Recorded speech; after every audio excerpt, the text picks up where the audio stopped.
So in 2014, the Rules Committee for the Federal Rules of Evidence proposed and got accepted a modification to 801 D1B that allowed for a greater scope of the use of prior consistent statements to rehabilitate.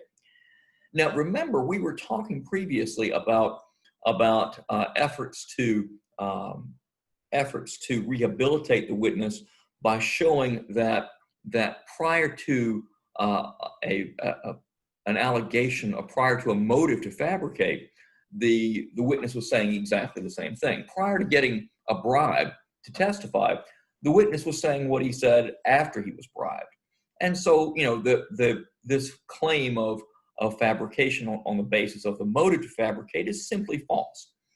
That's how, prior to 2014, you would use prior consistent statements. But I'm going to share the screen, and we're going to look at the new rule, or the amendment to 801 D1B. So if you take a look at this and read this on your own separately, but the court says, or the committee says, that if you look at the fact that no one really knew what to do with things rehabilitating a witness when that rehabilitation was not merely to rebut a claim of fabrication. So let's say that the claim is that the witness has, you know, multiple stories and they're all inconsistent, or at least there's been some minor inconsistency shown between point 1 and point 2. So, like, you know, at trial he says something slightly inconsistent with a previous statement. Well, what if that previous statement was an outlier? What if there were 19 prior statements, all of which are consistent with the current statement, but there's one that's different. There's one that's different.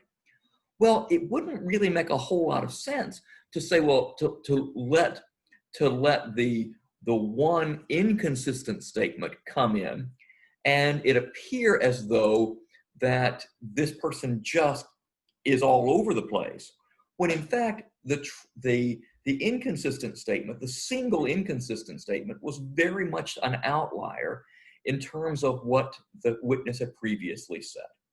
I mean, when we all speak, our statements will be inconsistent because, you know, none of us are perfect narrators of events, and we will tell stories differently at different times. But the fact that there might be one event in which there was an inconsistency, or even a big inconsistency, if there were other statements that were quite consistent with the current trial testimony, that would help to actually give us a clearer picture of what it was the witness was actually meaning, and the ability of the witness to recall accurately. And so in 2014, the court holds, or the Rules Committee modifies the rule to allow this new type of rehabilitation under the use of prior consistent statements.